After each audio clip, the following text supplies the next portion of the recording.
एक बार एक बहुत ही दुखी व्यक्ति एक महात्मा के पास आकर कहता है, मैं अपने जीवन से बहुत दुखी हूं। मैं अपनी बीवी, बच्चों और अपने परिवार को भी खुश नहीं रख सकता। मैं अपने लिए भी कुछ नहीं कर पा रहा।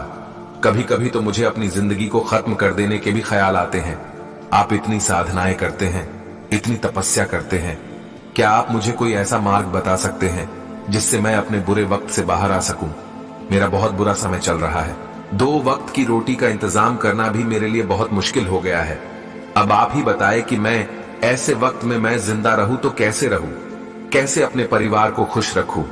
कृपया करके कोई साधारण सा तरीका बताने की कृपा करें ताकि मैं आसानी से समझ सकूं, क्योंकि मैं बहुत पढ़ा लिखा नहीं हूं। अगर आप बड़ी से बड़ी ज्ञान की बातें करेंगे तो शायद मैं कभी समझ भी नहीं पाऊंगा। यह सुनकर महात्मा ने मुस्कुराते हुए कहा कि तुम एक काम कर सकते हो। फिर महात्मा ने सामने की ओर इशारा करते हुए कहा कि उस ऊंची पहाड़ी पर एक मंदिर है और उस मंदिर के पास चींटियों का एक घर है जहां पर हजारों चींटियां रहती है। तुम्हें सुनने में बड़ा अजीब लगेगा, लेकिन वो चींटियां उस मंदिर की जमीन को खराब कर देती है, उस मिट्टी की उपजाऊ शक्ति को खत्म कर देती है, जिसके कारण वहां पर कोई भी पेड़ या कोई भी घास पनप नहीं पाती है। तुम मेरा एक काम करो, उसके बाद मैं तुम्हें तुम्हारे सवालों के जवाब दूंगा। तुम 7 दिन तक रोज उस पहाड़ी पर जाओ और उस चींटियों के घर को तहस नहस कर दो, उसको तोड़ दो। जब भी तुम्हें कोई चींटियों का घर दिखे मंदिर के आसपास तो उसे वहीं पर तहस नहस कर देना, लेकिन याद रहे घर को तोड़ने में कोई भी चींटी मरनी नहीं चाहिए। इस बात को समझने का प्रयास करते हुए वो युवक वहां से चला गया। शायद उसको कुछ समझ में नहीं आया था कि महात्मा जी ऐसा क्यों करवा रहे हैं। तो वो उन चींटियों पर अन्याय कर रहे हैं, उनका घर तोड़वा रहे हैं, उन्हें नुकसान पहुंचा रहे हैं। आखिर कौन महात्मा ऐसा करेगा? लेकिन फिर भी उस महात्मा की बात मानते हुए वो अगले दिन से ही पहाड़ी पर जाना शुरू कर देता है। जब वो पहले दिन पहाड़ी पर पहुंचता है तो देखता है कि बहुत सारी चींटियां अपना खाना जुटाने में लगी हुई है। सारी चींटियां कतार से चल रही है और अनाज के छोटे छोटे कण उठाकर अपने घर में जमा करती जा रही है। ये देखकर पहले तो उस युवक का मन कमजोर पड़ गया। उसने सोचा कि ये इतनी मेहनत करके अपना घर भर रही है और मैं इनके घर को तबाह कर दूंगा तो इनको कितना बुरा लगेगा। लेकिन फिर उसने उस महात्मा की बात याद करते हुए उस घर को तोड़ना शुरू कर दिया। जल्द ही चींटियों में हाहाकार मच गया। वो इधर उधर दौड़ने लगी। अभी तक जो कतार से चल रही थी अब वो बिखर गई और इधर उधर अपनी जान बचाने के लिए भागने लगी। थोड़ी देर में घर टूट गया और सारी चींटियां इधर उधर छुपने के लिए भाग चुकी थी। ये करने के बाद वो युवक दुखी मन से वापस अपने घर पर लौट आया। उसका मन परेशान था, दुखी था, पश्चाताप से भरा हुआ था।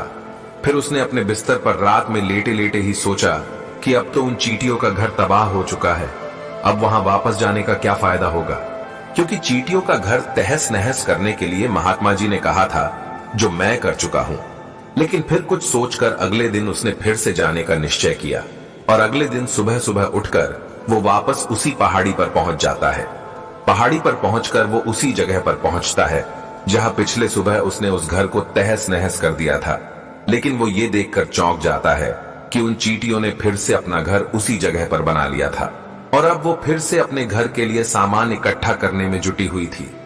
उस आदमी को देखकर लगा कि ये चींटियां कितनी मूर्ख है। इनको पता है कि कल ही इनका घर इसी जगह पर तबाह किया गया था और उसी जगह पर उन्होंने अपना नया घर भी बना लिया। और ये सोचकर वो आदमी हंसने लगा। लेकिन फिर से महात्मा की बात याद करते हुए उसने उन चींटियों का घर फिर से तबाह करना शुरू कर दिया। फिर से उन चींटियों में हलचल मच गई और थोड़ी देर में वो चींटियां इधर उधर अपनी जान बचाने के लिए भागने लगी। कुछ ही देर में उनका घर फिर से नष्ट हो गया और वो युवक थोड़ा संतोष के भाव से कि इस बार तो मैं अच्छी तरह से उस घर को तबाह कर दिया है, अब तो वो चींटियां यहां पर अपना घर बना ही नहीं पाएंगी।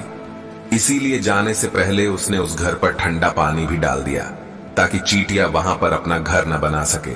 और इस तरह अपना कर्म पूरा करके वो युवक फिर से अपने घर लौट आया। आज रात में सोते वक्त फिर से वो युवक यही सोच रहा था कि क्या महात्मा ये सही काम करवा रहे हैं? क्या किसी का घर तबाह करना किसी सिद्ध पुरुष को शोभा देता है? क्या हो अगर वो महात्मा सिद्ध पुरुष हो ही ना, क्या होगा अगर वो मुझे बेवकूफ बना रहे हो? लेकिन फिर उसने निश्चय किया कि मैं अपने काम को पहले पूरा कर लेता हूं। उसके बाद ही पता चलेगा कि महात्मा मुझे से ऐसा क्यों करवा रहे थे, और यही सोचकर वो रात में सो जाता है। अगले दिन सुबह उठकर वो फिर से उसी पहाड़ी की ओर निकल जाता है। पहाड़ी पर पहुंचकर वो उसी जगह पर पहुंचता है जहां पर उसने उनके घर को तबाह कर दिया था, और वो ये देखकर खुश हो जाता है कि वहां पर कोई भी घर नहीं था। सारी चींटियां वहां से भाग चुकी थी। अब उसने सोचा कि अब मेरा रोज रोज आने का क्या फायदा होगा, क्योंकि चींटियां तो अपना घर बदल चुकी है, और महात्मा जी ने मुझे 7 दिन आने के बाद कहा था, लेकिन आज तो तीसरा ही दिन है। अब बाकी 4 दिन वापस आने का क्या फायदा होगा। और यही सोचकर उसने निश्चय किया कि यहां से वो सीधा उसी महात्मा के पास जाएगा और उनको ये सारी खबर बता देगा। जब वो वापस मुड़कर उस पहाड़ी से उस महात्मा की कुटिया की तरफ जाने लगा, तभी अचानक उसकी नजर एक और घर पर पड़ी, जो कि चींटियों का ही बनाया हुआ था। मतलब कि वो घर चींटियों ने ही बनाया था, और अब वो चींटियां नए घर में वास कर चुकी थी।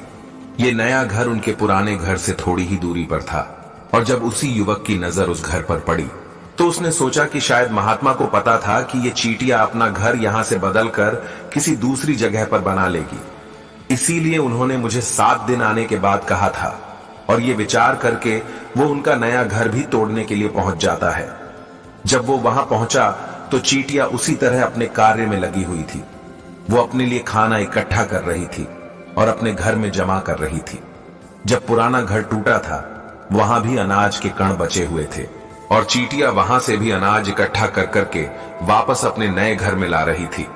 अब यहां पर फिर से युवक का मन थोड़ा कमजोर पड़ गया, क्योंकि वो खुद भी कमजोर था, खुद भी वक्त का मारा हुआ था। इसीलिए उसके मन में उन चींटियों के प्रति दया का भाव उमड़ रहा था। उनके ऊपर उसे दया आ रही थी। वो चाहता था कि उनकी मदद करे, लेकिन वो उल्टा उनको नुकसान पहुंचा रहा था।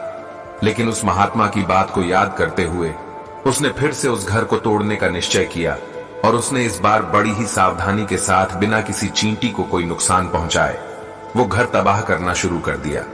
वक्त थोड़ा ज्यादा लगा, क्योंकि किसी भी चींटी को नुकसान न पहुंचने की शर्त महात्मा ने पहले ही रखी थी। इसीलिए उसको बड़ी सावधानी के साथ उन घरों को तबाह कर रहा था। लेकिन आखिरकार उसने उस घर को भी तबाह कर दिया, और उस घर को तबाह करने के बाद वो बड़े ही दुखी मन से, इस बार वो पहले से भी ज्यादा दुखी था, क्योंकि उसने उनका नया घर भी तोड़ दिया था। वो उन चींटियों को बसने ही नहीं दे रहा था, और वो अब अपने आप को शैतान या दानव समझने लगा था। लेकिन फिर भी उस महात्मा की बात को मानते हुए वो अपने घर पर दुखी मन से वापस आ गया। रात में सोने से पहले एक बार उसने फिर से सोचा कि मैं कितना बड़ा शैतान हूं, कितना बड़ा दानव हूं। पुराना घर तो छोड़ो, मैं उन चींटियों को कहीं भी बसने के लिए कोई जगह ही नहीं दे रहा हूं। वो चींटियां मेरे बारे में क्या सोचती होगी? वो कितना बड़ा दानव होगा उस परमात्मा को जो मेरे द्वारा ये काम करवा रहा है। लेकिन फिर भी उसने अगले दिन जाने का निश्चय किया, और अगले दिन सुबह सुबह वो फिर से वहां पर पहुंच गया। वो ये देखकर फिर से आश्चर्यचकित रह जाता है कि इस बार चींटियों ने एक और नई जगह पर अपना घर बना लिया था। वो तो पहले से भी ज्यादा ऊर्जा के साथ काम कर रही थी, और उन्होंने एक रात में पहले से भी बड़ा घर बना लिया था, और अब वो फिर से अपना अनाज और खाना इकट्ठा करने में जुटी हुई थी। ये देखकर उस आदमी को लगा कि ये चींटियां किस मिट्टी की बनी हुई है। मैं उनको बार बार यहां से भगाने की कोशिश कर रहा हूं, और ये वहीं पर अपना घर बना लेती है। क्या इनको पता नहीं है कि मैं यहां पर कभी भी बसने नहीं दूंगा? ये चींटी है, दिखने में इतनी छोटी है, लेकिन फिर भी ये मुझसे हार नहीं मान रही है। बड़ी ताज्जुब की बात है। और इस बार उसने गुस्से में उस घर को तहस नहस करना शुरू कर दिया। लेकिन इस बार तहस नहस करते हुए कुछ चींटियां वहीं पर मर गई, उसके पैरों तले कुचल दी गई। कुचलने के बाद जब वो अपने अहंकार से बाहर आया तो उसने देखा कि गुस्से में उसने उन चींटियों को कितना क्षति पहुंचा दी है। उसका मन पश्चाताप से भर गया, और वो रोता हुआ अपने घर की तरफ बढ़ गया। रात में सोते वक्त उसने सोचा कि मैं उन चींटियों पर बहुत ज्यादा अत्याचार कर रहा हूं, अब इससे ज्यादा अत्याचार मैं नहीं कर पाऊंगा। और यही सोचकर वो अगले दिन उन चींटियों के लिए अपने घर से थोड़ा आटा लेकर उसी पहाड़ी पर पहुंच जाता है। आज उसके मन में उन चींटियों के प्रति श्रद्धा का भाव था, दया का भाव था। आज वो उनकी मदद करना चाहता था, और जब वो वहां पर पहुंचा तो चींटियां फिर से अपने नए घर को बनाने में जुटी हुई थी। उसने बड़े ही करुणा के साथ उन चींटियों को अपना लाया हुआ आटा खिलाया। अगले 7 दिनों तक वो ऐसा ही करता रहा। वो रोज सुबह जाता, उन चींटियों को अपने हाथों से आटा खिलाता। 7 दिन के बाद वो युवक उस महात्मा के पास पहुंचकर हाथ जोड़कर बोलता है कि हे महात्मा जी, मुझे माफ कर देना। मैंने उन चींटियों का घर तबाह करने के लिए बहुत कोशिश की। मैंने उनका घर तबाह किया भी, 1 बार नहीं 4 बार मैंने उनका घर तोड़ा। उसके बाद मैं हिम्मत नहीं कर पाया, उनके घर को नहीं तोड़ पाया। मैं समझ सकता हूं कि मैं आपका काम पूरा नहीं किया और इसके बदले आप मुझे तरीका भी नहीं बताएंगे जो कि मुझे मेरे बुरे समय से बाहर निकाल सकता है, लेकिन मुझे इसका कोई परवाह नहीं है। मुझे लगता है कि मैंने जो किया वो सही किया, इसीलिए मैं आपसे आज्ञा लेकर वापस जा रहा हूं। कृपया मुझे वापस अपने घर जाने की आज्ञा दीजिए। ये सुनकर महात्मा ने मुस्कुराते हुए कहा कि अरे बेटा, कहां चल दिए? रुको तो सही, जलपान तो कर लो, थोड़ी देर ठहर जाओ, उसके बाद चले जाना। और ये कहकर वो महात्मा उस युवक के लिए पानी लेकर आते हैं। पानी पिलाने के बाद महात्मा उस युवक से पूछते हैं कि तुम मुझे ये बताओ कि आखिर तुम उन चींटियों का घर तबाह क्यों नहीं कर सके? वो चींटियां तो छोटी है और तुम इतने विशालकाय हो, फिर भी तुम उन छोटी छोटी चींटियों का घर तबाह नहीं कर पाए। कहां है तुम्हारी शक्ति, तुम्हारा बाहुबल? इसका जवाब देते हुए उस युवक ने कहा कि हे महात्मा, मैंने उन चींटियों का घर तबाह कर दिया था, बार बार किया था। एक बार तो अपने गुस्से में उन चींटियों को भी हानि पहुंचा दी थी, लेकिन जिस दिन मैंने उनको हानि पहुंचाई उसी दिन मुझे लगा कि मैं उनको क्यों हानि पहुंचा रहा हूं, क्यों इनको इतनी तकलीफ दे रहा हूं, और उसी दिन से मैंने उनको क्षति पहुंचाने की वजह, नुकसान पहुंचाने की वजह उनकी सहायता करनी शुरू कर दी। ये सुनकर उस महात्मा ने कहा कि ये ही तो सीखने की बात है। एक छोटी सी चींटी हमें जीवन का संदेश दे जाती है। मैंने तुम्हें उन चींटियों का घर तबाह करने के लिए नहीं भेजा था, मैंने तुम्हें भेजा था ताकि तुम उन चींटियों से कुछ सीख ले सको। तुम्हें क्या सीख मिली? उन चींटियों से क्या मुझे बता सकते हो? यह सुनकर उस युवक ने पूरी कहानी बयां कर दी। पूरी कहानी सुनने के बाद महात्मा ने मुस्कुराते हुए कहा कि बेटा, पहली सीख जो इन चींटियों से ले सकते हैं वो ये थी कि तुमने कितनी ही बार उनके घर को तोड़ने की कोशिश की, कितनी ही बार प्रयास किया कि उनके घर तबाह हो जाए, लेकिन वो हर बार अपना नया घर बना लेती थी। उन्होंने कभी भी हार नहीं मानी। अगर वो हार मान लेती तो वो चींटियां तुम्हें वहां पर नहीं मिलती। जीवन कार्यशीलता का नाम है, लेकिन हम मनुष्य 1-2 बार हार मिलने पर ही टूट जाते हैं, हताश हो जाते हैं और फिर जीवन में प्रयास ही नहीं करते। और कुछ लोग तो अपनी जिंदगी को खत्म करने को उतारू हो जाते हैं।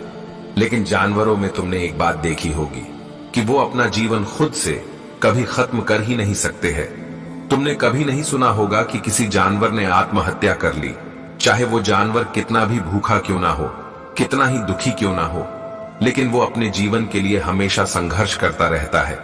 लेकिन वही दूसरी तरफ हम मनुष्य 1-2 बार हताश होने पर ही अपना जीवन खत्म कर लेते हैं। जीवन तो कर्मशीलता है, कर्म करने का नाम है। जीवन और मृत्यु आखिरी विश्राम है, परम विश्राम है। इसीलिए मृत्यु से पहले कर्म करना कभी मत छोड़ना, क्योंकि मृत्यु के बाद तो तुम परम विश्राम में चले ही जाओगे। तो उससे पहले कर्म करना क्यों छोड़ रहे हो? क्यों हताश हो रहे हो? अगर तुम्हारा एक घर टूट गया है तो दूसरा घर बनाने का प्रयास करो, कोशिश करो, और कोशिश करने वालों की कभी हार नहीं होती। ये तुम उन चींटियों से देख चुके हो। देखने में तुमसे कितनी छोटी है वो चींटियां और तुम इतने बड़े हो, लेकिन उनका मन तुम्हारा मन से इतना बड़ा है, इतना विशाल है, इतना दृढ़ संकल्प है कि इतनी बार घर टूटने पर भी उन चींटियों ने कभी हार नहीं मानी। दूसरी सीख ये है कि जब भी हमारे ऊपर बुरा समय आता है, हमें लगता है कि ये समय कभी नहीं जाएगा, ये समय मेरे जीवन को बर्बाद कर देगा, मुझे कभी नहीं जीने देगा। और अपने इन्हीं ख्यालों से, अपने इन्हीं विचारों से, जिसका असलियत में कोई भी अस्तित्व नहीं है, वो सिर्फ विचार है, और वही विचार हमारे मन को दुखी कर देती है और इसीलिए हम प्रयास करना भी छोड़ देते हैं। लेकिन तुम खुद सोचो कि बार बार प्रकृति हमें क्षति पहुंचाएगी, नुकसान पहुंचाएगी, लेकिन कब तक पहुंचाएगी? अगर हम बार बार फिर से उठ के फिर से नया प्रयास करते रहेंगे तो प्रकृति भी हमारे सामने घुटने टेक देगी और वो भी एक दिन हमारे ऊपर दयावान हो जाएगी, कृपालु हो जाएगी और वो हमें सब कुछ देने लगेगी जिसकी हमने कभी कामना की थी। तुमने खुद देखा कि तुम उन चींटियों को तबाह करने के लिए पहुंचे थे, लेकिन बाद में तुम ही उन चींटियों को अनाज और आटा देने लगे, तुम ही उन पर कृपालु हो गए। क्यों हुए? क्योंकि तुमने देखा कि वो चींटियां हार ही नहीं मान रही है। इसी तरह अगर तुम भी अपने जीवन में कभी हार नहीं मानोगे तो एक न एक दिन ये प्रकृति तुम्हें वो सब कुछ देगी जो तुम अपने जीवन में पाना चाहते थे। इसीलिए दो सीख याद रखना, कर्मशीलता कार्य करते जाना, और दूसरा कि एक न एक दिन प्रकृति तुम्हारी उस कर्म का परिणाम तुम्हें जरूर देगी। तो दोस्तों, मैं आशा करता हूं कि आपको इस वीडियो से काफी कुछ सीखने को मिला होगा। तो फिर मिलते हैं अगले वीडियो में।